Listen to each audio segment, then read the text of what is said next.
My name is Adam Khalid. I'm 37 years old and I'm from the United Kingdom. I never thought I would have the courage to say this one day, but there was a moment in my life when I looked at the Quran and declared out loud, "This book is satanic." In that instant, anger took over my heart. I believed I was rejecting something dangerous, but without realizing it, I was closing myself off to the greatest truth of my life. Little did I know that it would be precisely this same book, which I called Satanic, the instrument that Allah would use to rescue me from the emptiness in which I lived. Before continuing with this true story, write in the comments where you're watching from. I want to know which countries these stories are reaching. I grew up in a confused home right here in the United Kingdom. My father came from a Christian family, but practiced religion only during holidays. My mother, on the other hand, was always more spiritual, believed in God, but without following any specific religion. Our home was this mix of broken traditions and vague spirituality. From a young age, I felt there was something greater than us. I remember at 9 years old, looking at the starry sky and being certain that someone had created it all. It was a childish conviction, but profound. I attended Sunday school at my grandmother's insistence, but I never understood why Jesus needed to die for us to be forgiven. That doubt accompanied me for years. The most curious thing is that even without a structured faith, I spoke to God in difficult moments. When I was 12, my dog ran away from home. I spent the entire night crying and whispering, "God, please bring Rex back." The next morning he was at the door, wet from rain, but safe and sound. It was the first time I felt that my pleas had been heard. During adolescence, I completely distanced myself from any religious idea. I wanted to live intensely, without rules or limits. The university years were filled with parties, fleeting relationships, and some experiences with drugs.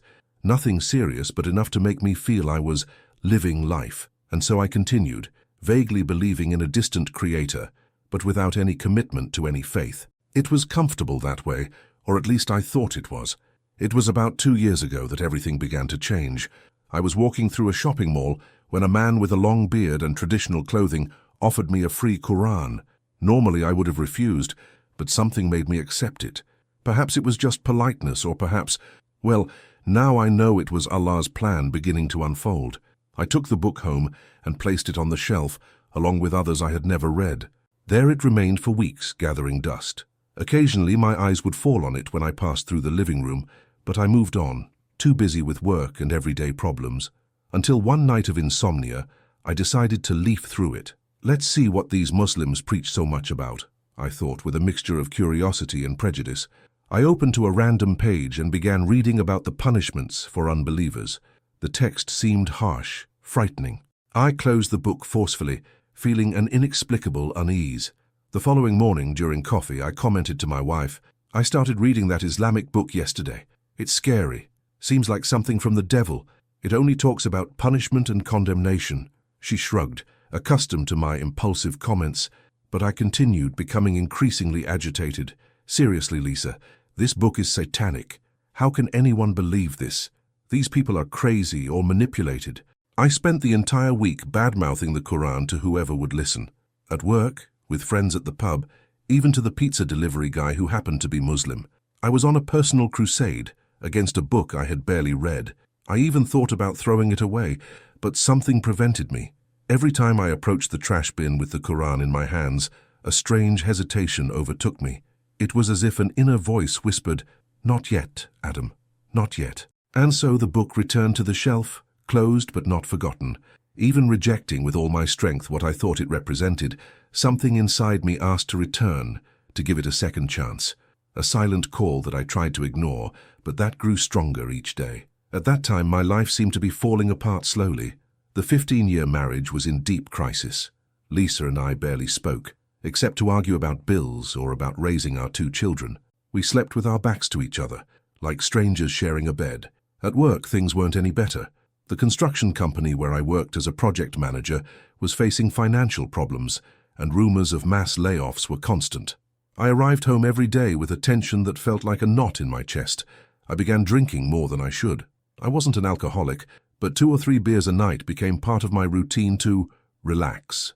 My children, 14-year-old Emma and 11-year-old Kevin, began to avoid being around me when I was drinking. The look of disappointment in their eyes was like a stab wound. One night, after a particularly ugly argument with Lisa, I drove off aimlessly. It was raining and I drove too fast on slippery roads. In a curve, I lost control of the car and nearly hit a tree. I stopped centimeters away from it, trembling and in a cold sweat. It was at that moment that a distant memory hit me like lightning. Years ago, when I was only 23, I was arrested for drunk driving.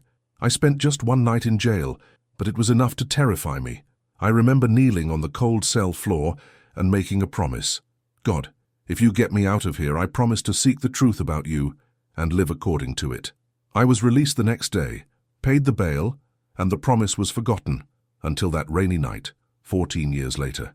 There, looking at the tree that almost took my life, I realized I had never fulfilled my part of the agreement. The truth is that I had never really sought God. I returned home that night feeling the weight of my hypocrisy. I entered silently. Everyone was already asleep. I sat on the living room sofa in the dark, feeling a void so deep it seemed it would swallow me whole. It was then that my eyes fell on the bookshelf. Even in the dimness, I could distinguish the green cover of the Quran among the other books. It was as if it softly glowed, calling to me. In the days that followed that rainy night, I began to notice something strange. Even having declared that the Quran was satanic, even trying to avoid it, my thoughts kept returning to that book. It was as if it exerted a magnetic force over me. When I passed by the bookshelf, I would slow down. Sometimes I caught myself standing in front of it, looking at the green cover without touching it. I began having dreams where Arabic letters danced in the air, forming words I didn't understand, but that somehow seemed familiar. On one of those days, I was on the subway returning from work when I saw a man reading the Quran. He had such a profound expression of peace that it disconcerted me. How could someone find serenity in a book that I had judged as evil? I asked myself, why does a book that I considered diabolic continue to call me? Why can't I simply ignore it as I do with so many other things? I began researching Islam on the internet, in secret. I read articles during lunch at work, watched videos of converts when I was alone at home.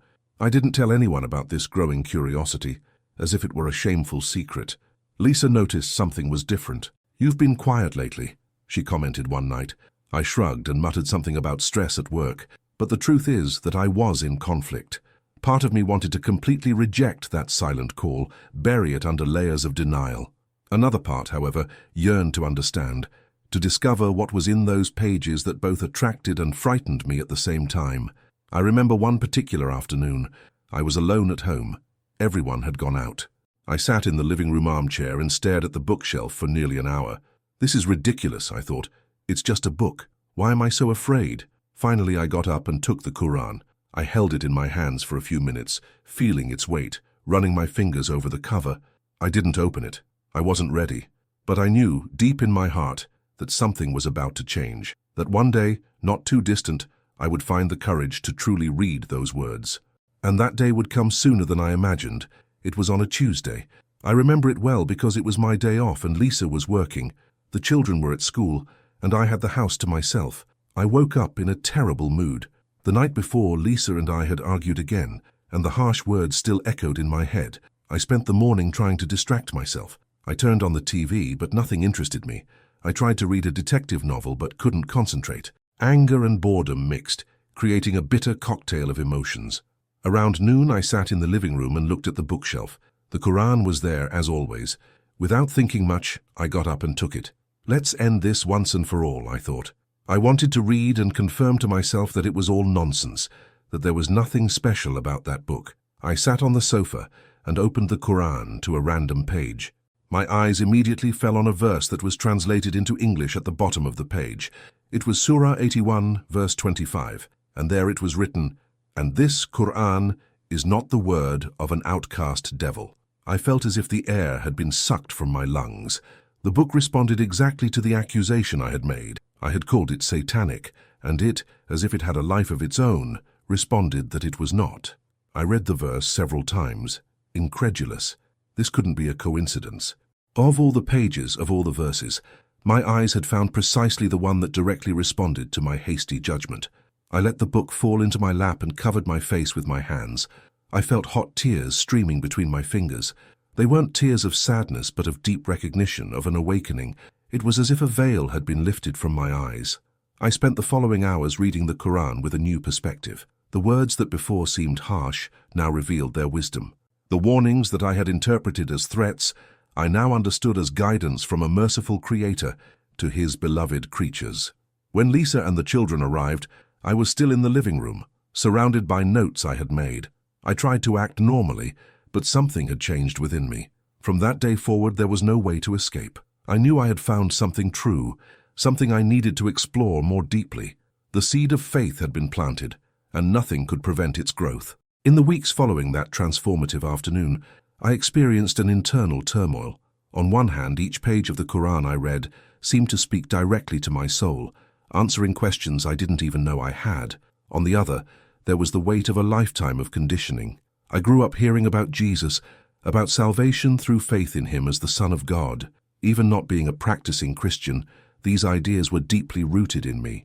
Now the Quran presented Jesus, Isa, as a respected prophet but human, not as God or the Son of God. This was perhaps the greatest initial barrier. I felt as if I were betraying Jesus by considering this view. I spent sleepless nights, debating internally. What if I'm wrong? What if Islam is a mistake? How will I defend myself on Judgment Day? But the more I read, the more sense it made. The absolute oneness of God, Tawheed, resonated with the truth that I had always instinctively felt. The idea that we needed an intermediary to reach God had never made complete sense to me, and there were questions about the crucifixion that had always bothered me. Why would an all-powerful God need to sacrifice a part of Himself to forgive sins? Couldn't He simply forgive? The Quran addressed this in a way that finally made sense to me. I began watching debates between Islamic and Christian scholars on YouTube. Each argument, each explanation, brought me closer to Islam. But the fear persisted. One night after watching one of these debates, I fell to my knees beside the bed. Lisa was sleeping, and I whispered so as not to wake her, "God, if Islam is true, please let me know. Give me a sign, a certainty. I don't want to follow the wrong path." The next day, I received an unexpected email. It was from an old work colleague, Mohammed, with whom I hadn't spoken in years. "Hello, Adam. I was thinking about you today and decided to get in touch." "How's life?" I responded, and soon we were talking regularly. Without me mentioning anything about my spiritual search, Mohammed began sharing aspects of his faith with me. It was as if Allah had sent a guide exactly when I needed one. When I finally told Mohammed about my journey, he smiled and said, "Adam, this is not a coincidence. Allah guides whom He wills. If your heart is being drawn to Islam, it's because Allah is calling you home." His words brought tears to my eyes. The idea of returning home resonated deeply within me. It was exactly how I felt, not like someone finding something new, but like someone rediscovering a truth that had always been there, waiting to be recognized. While I struggled with my internal conflicts, I began to look at my past life with new eyes. Incidents that I had considered mere luck or coincidence now seemed to reveal a pattern of divine protection. At 19, I survived a serious motorcycle accident. The doctor said it was a miracle I escaped with just a few broken ribs. At the time, I thanked luck. Now I saw the hand of Allah protecting me. At 25, I narrowly escaped a fire in a hotel during a business trip. I woke up in the middle of the night for no apparent reason, minutes before the alarm went off. If I had continued sleeping, perhaps I wouldn't have managed to get out in time. And there was the most recent incident, the near collision with the tree on that rainy night. Centimeters separated me from a potentially fatal accident. I shared these stories with Muhammad, who smiled and recited a hadith. Allah said, "I am to my servant as he expects of me. I am with him when he remembers me." Allah was already taking care of you, Adam, he explained. Even before you recognized him as your creator, he preserved your life for this moment, so that you could find the path of truth. This idea touched me deeply. I thought of the countless times I had been protected without realizing it, of the blessings I had received without thanking the correct source. And there was more. Small daily synchronicities began to happen. I would think about a question regarding Islam, and on the same day find the answer in an article that appeared in my feed. I would hear an Arabic word I didn't know, and it would appear in a different context hours later, as if the universe was helping me learn a new vocabulary. Mohammed invited me to visit his mosque on a Sunday. I hesitated initially, worried about what Lisa would think, but I ended up accepting. I told her I was meeting an old friend, which wasn't a lie, just an omission. Entering the mosque for the first time was an overwhelming experience. The beauty of the architecture, the peace that emanated from the place, the respect and brotherhood evident among the faithful, all of this impacted me. I observed the prayer without participating. I wasn't ready yet, but I felt something extraordinary in that environment, a serene presence that seemed to wash my soul. An elderly gentleman approached me after the prayer. Without me saying anything, he smiled and spoke in English with a strong accent. "Welcome back, my son. Allah is happy that you have found your way home." His words gave me chills. They were almost identical to Muhammad's. How could he know that I was on a journey of returning to faith? When I asked Muhammad about the elderly man later, he seemed confused. "What elderly man, Adam? I didn't see anyone speak to you after the prayer." I looked around but couldn't find the man. Perhaps it was just another worshipper who noticed my discomfort as a newcomer, or perhaps, as I began to believe, it was another sign that I was on the right path. 3 months passed since that fateful day, when the verse of the Quran directly answered my accusation. 3 months of intense study, silent prayer, and deep reflection. I was no longer the same man. The transformation was gradual but profound. I completely stopped drinking. I began treating Lisa and the children with more patience and love. At work, I faced challenges with a new calmness, trusting that everything happened for a divine reason. Lisa noticed the change. "You seem different," she commented one night. "More at peace." I smiled, but I wasn't ready to share everything yet. I needed absolute certainty before revealing my new faith to my family. The certainty came on a Friday night. I had just finished reading a long passage from the Quran about the oneness of Allah and the importance of recognizing Him as the only God. The words touched my heart in a way I cannot adequately describe. I closed the book and realized with crystal clarity that the pure monotheism of Islam was the truth I had always sought without knowing. There were no more doubts, no more hesitation. It was time to publicly declare my faith. The following morning, I called Muhammad. "I'm ready," was all I needed to say. He understood immediately.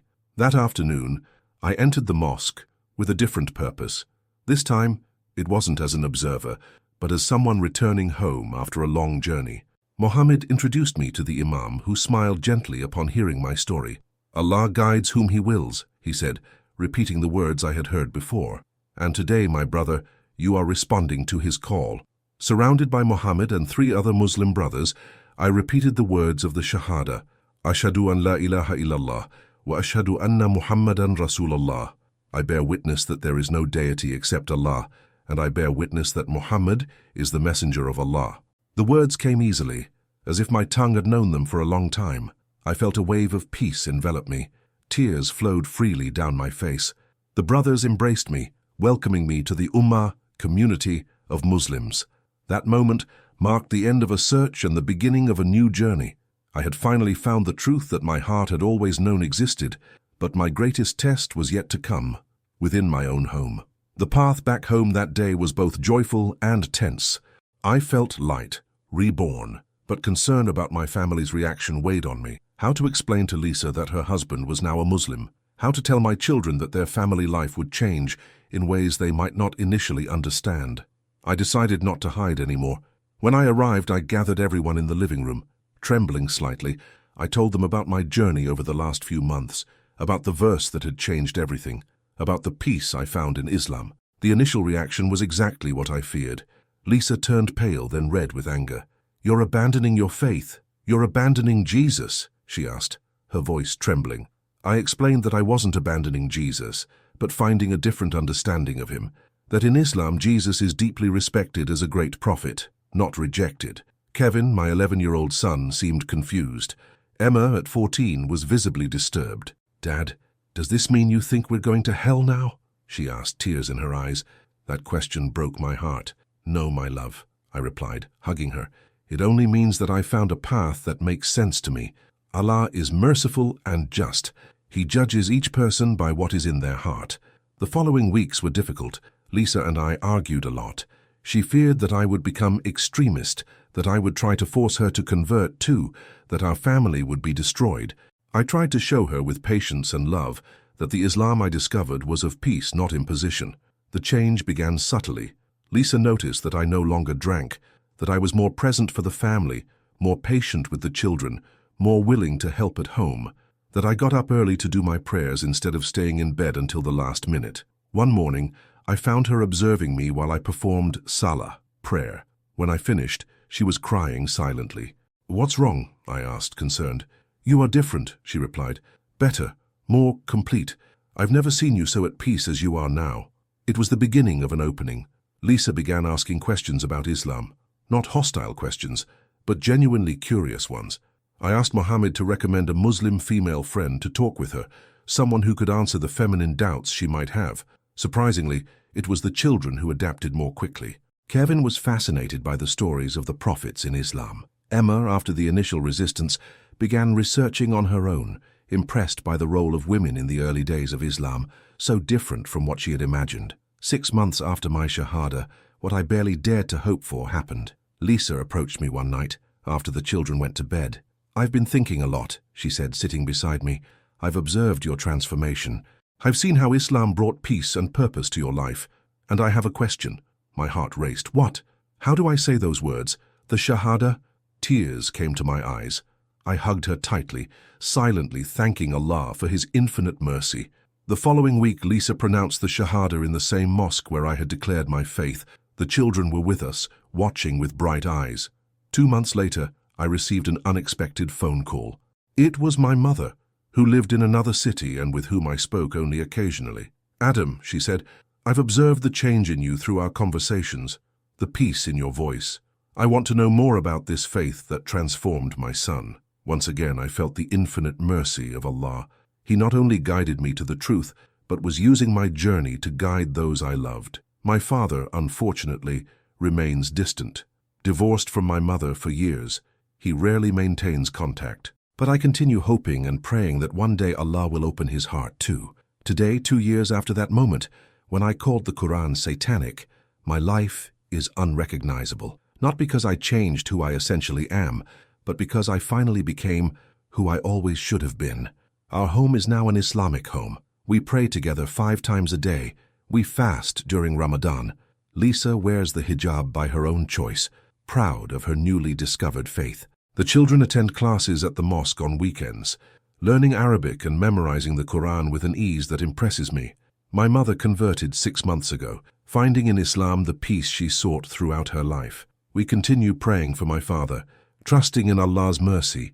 Looking back, I see how Allah planned each step of my journey, how He used my initial rejection to bring me closer to the truth, how that specific verse, "And this Quran is not the word of an outcast devil," was placed before my eyes exactly when I needed to see it. Today I know that the book I once called Satanic was, in fact, the greatest proof of Allah's mercy in my life, the lifeline He cast to rescue me from the emptiness in which I lived. If you are watching this video and feel a restlessness in your heart, know that perhaps Allah is calling you too. Perhaps you are rejecting Islam out of prejudice or fear, just as I did. Perhaps you are repeating what you heard from others without seeking to know for yourself. I ask you, give truth a chance. Open the Quran with an open heart. Read its words without prejudice. Ask Allah to guide you if Islam is true, and share this story in groups and social media. Perhaps someone who is rejecting the Quran now will find, through you, the verse that will change their story. Traduziu o roteiro completo para o inglês, mantendo todos os elementos e estrutura originais. O texto mantém a narrativa em primeira pessoa, de Adam Khalid, e segue fielmente a história de sua jornada de conversão ao Islã. Gostaria que eu fizesse algum ajuste ou modificação na tradução.